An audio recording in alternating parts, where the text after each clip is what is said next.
Hello दोस्तों, आज से हम क्लास 6 एनसीईआरटी यानी कि ज्योग्राफी की जो क्लास 6 की एनसीईआरटी है उससे आगे को बढ़ेंगे और धीरे धीरे क्लास 6, 7, 8 बाकी की एनसीईआरटी कवर करेंगे। तो आज हमारा चैप्टर है सौर मंडल में पृथ्वी, यानी कि फर्स्ट चैप्टर है हमारा एनसीईआरटी का सौर मंडल में पृथ्वी। तो इसमें हमें क्या क्या पढ़ना है, चैप्टर के नोट्स देखेंगे हम और चैप्टर से रिलेटेड जो बाकी फैक्ट है जो आपके एग्जाम्स पॉइंट ऑफ व्यू से रिलेवेंट है हम उनको डिस्कस करेंगे। तो जब आप अपनी एनसीईआरटी खोलेंगे उसमें सबसे पहले आएगा आपका फर्स्ट पेज पे ही खगोलीय पिंड यानी कि सेलेस्टियल बॉडीज। तो सेलेस्टियल बॉडीज क्या होती हैं? सूर्य, चंद्रमा और वो सभी वस्तुएं जो रात में चमकती हैं खगोलीय पिंडें कहलाती हैं, जैसे कि सूर्य और तारे या फिर आप जितने भी आपको चमकती हुई चीजें दिखाई देती हैं। दूसरा है आपका नक्षत्र मंडल। नक्षत्र मंडल तारों द्वारा बनाई गई विभिन्न आकृतियां हैं, यानी कि जब हमारे तारे विभिन्न पैटर्न्स बनाते हैं आसमान में और हमें दिखाई देते हैं तो उन्हीं को बोलते हैं हमारा नक्षत्र मंडल। तो इन नक्षत्र मंडल में मेन है आपके जो फेमस हैं वो है उर्सा मेजर या बिग बेयर। अगर आपका पेपर में पूछा जाए कि उर्सा मेजर या फिर बिग बेयर किससे रिलेटेड है तो आप लिखिएगा नक्षत्र मंडल से। आसानी से पहचाना जाने वाला नक्षत्र मंडल सप्तऋषि है। दूसरा है आपका ध्रुव तारा, ये आपका यानी कि पोल स्टार।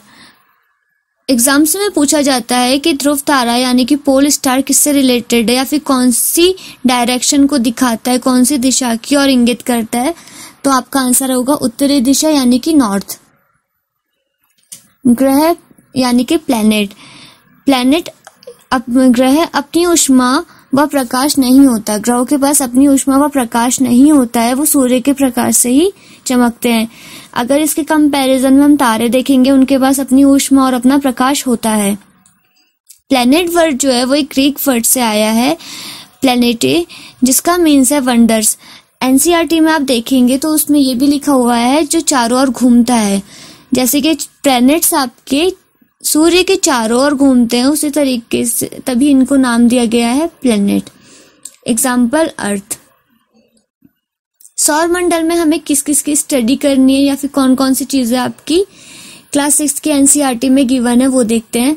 सूर्य, ग्रह, उपग्रह, क्षुद्र ग्रह, उल्कापिंड। सूरज हमको हमारा सेंटर में होता है, ये बहुत बड़ा होता है, इसमें बहुत ज्यादा गर्म गैसेस होती हैं जैसे कि हीलियम। ये हमारा एक खिंचाव बल यानी कि गुरुत्वाकर्षण बल से बाकी के ग्रहों को अपने से बांधे रखता है। बाकी इसके फैक्ट हम आगे देखेंगे। ग्रह सूर्य के चारों ओर चक्कर लगाते हैं। ग्रह में हमारे mercury, Venus, earth, Mars, Jupiter, Saturn, Uranus and Neptune है। जो अब हम ग्रह की बात करेंगे तो आपको ग्रह में आपका कई बार ये पूछा जाता है कि तीसरे नंबर का ग्रह कौन सा है, 5वें नंबर का ग्रह कौन सा है, तो उसको याद करने की मैं एक ट्रिक बता दूंगी जो कि आपकी एनसीईआरटी में भी दी है। फिर आएगा आपका उपग्रह।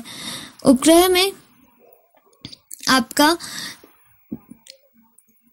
जैसे कि आप जो ग्रहों के चारों ओर चक्कर लगाते हैं उन्हें उपग्रह कहते हैं, जैसे कि चंद्रमा हमारा एकलौता उपग्रह है।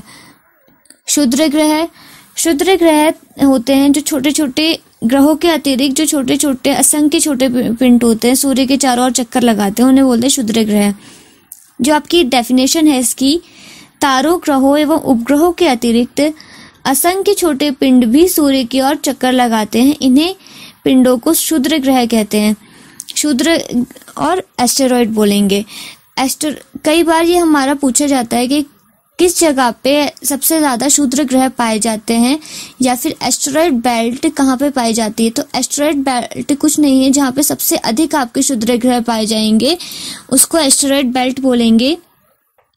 और ये हमारा मिलता है मार्स और जुपिटर के बीच में, यानी कि मंगल और बृहस्पति की कक्षाओं के बीच में जो हमारी जगह खाली है उसमें सबसे ज्यादा क्षुद्र ग्रह मिलते हैं। फिर है उल्कापिंड। सूर्य के चारों ओर चक्कर लगाने वाले पत्थरों के छोटे छोटे टुकड़ों को उल्कापिंड कहते हैं। कभी कभी ये टुकड़े क्या होते हैं, अर्थ के एटमॉस्फेयर में आ जाते हैं, और जब ये एटमॉस्फेयर में आ जाते हैं तो बहुत सारी परतों से गुजरने के बाद ये हीट जनरेट कर लेते हैं और अर्थ को भी नुकसान पहुंचाते हैं। Fact related to solar system, सौर मंडल के कुछ और फैक्ट देखते हैं। चंद्रमा का व्यास पृथ्वी के व्यास का 1/4 है। ग्रह सूर्य के खिंचाव बल और गुरुत्वाकर्षण बल से एक दूसरे से बंधे रहते हैं। सूर्य पृथ्वी लगभग 15 करोड़ किलोमीटर दूर है। पृथ्वी का आकार भू-आब है। भू-आब यानी कि अंग्रेजी में इसे जियोइड कहा जाता है। भू-आब का मतलब होता है बीच में से थोड़ा सा फैला हुआ और आसपास से चपटा, जैसे कि हमारा पृथ्वी का आकार है। तो इसका नाम हमारा पूछा जाता है कि पृथ्वी का आकार कैसा है। आपको ऑप्शन में दे देंगे स्फेरिकल है, सर्कल है, सर्कल में है या फिर कैसा है, तो आप लिखेंगे भू-आब यानी कि geoid. Pluto is called dwarf planet. Pluto को हमारा पहले प्लैनेट यानी कि ग्रह कहा जाता था, लेकिन फिर इसे क्षुद्र ग्रह की श्रेणी में रख दिया गया। कुछ अलग फैक्ट हैं, जैसे कि वीनस, शुक्र को अर्थ का ट्विन बोला जाता है, अर्थ का जुड़वा बोला जाता है, क्योंकि वीनस और अर्थ का लगभग साइज समान है, इनका द्रव्यमान लगभग समान है, इनमें जो मटेरियल पाए जाते हैं उनकी कंपोजिशन भी सेम है, और ये हमारा नेबरिंग प्लैनेट भी है।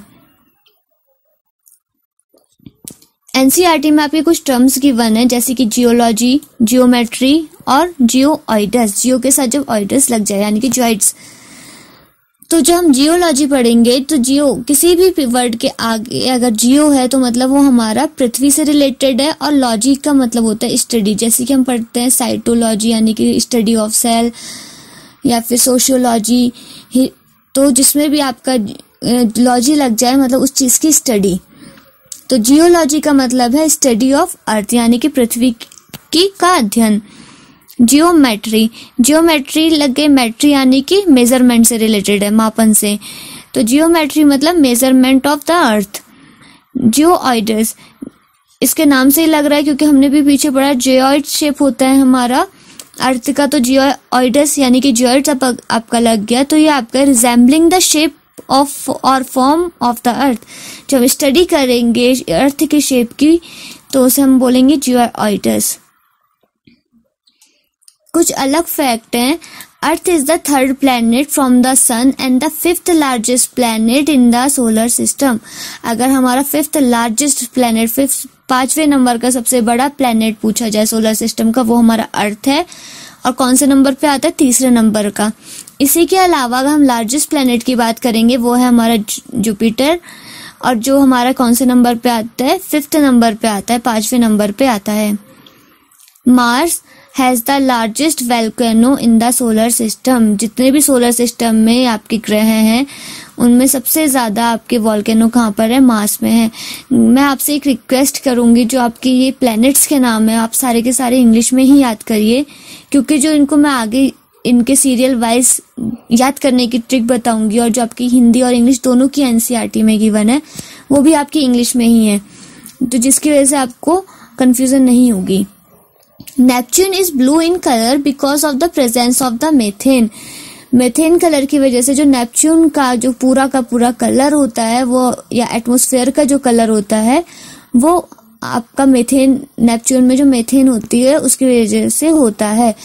तो लेकिन ब्लू इसका एटमॉस्फेयर होता है, लेकिन ब्लू प्लैनेट बोला किसे जाता है? अर्थ को, क्योंकि अर्थ में बहुत ज्यादा वाटर है जिसकी वजह से वो बाहर से देखने पे ब्लू प्लैनेट की तरह दिखाई देता है। एस्टेरॉइड बेल्ट यानी कि क्षुद्र ग्रहों की बेल्ट जो मिलती है वो होती है हमारी मार्स और जुपिटर के। Trick to remember name of the planet. कैसे आप प्लैनेट के नाम याद करेंगे? सपोज यहाँ आपका सन है तो उससे कौन कौन से प्लैनेट कहाँ पे दूरी है? तो पहले आपका सबसे ज्यादा नजदीक कौन सा प्लैनेट है? Mercury, Venus, efficient.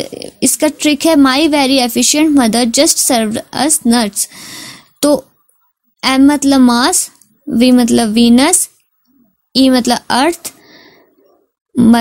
Mars, Jupiter, Saturn, Uranus और नेपच्यून।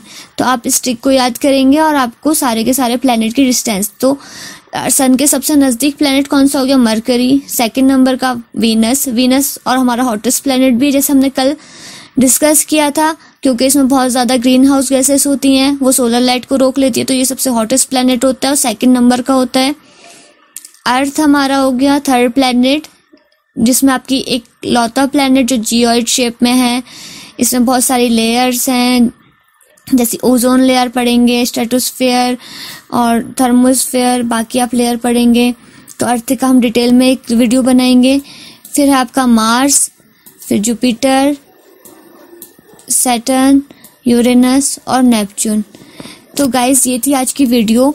अगर इसमें कोई प्रॉब्लम हो या आपको लैंग्वेज में कोई प्रॉब्लम आ रही हो तो आप कमेंट सेक्शन में बता सकते हैं। Thank you guys, have a nice day.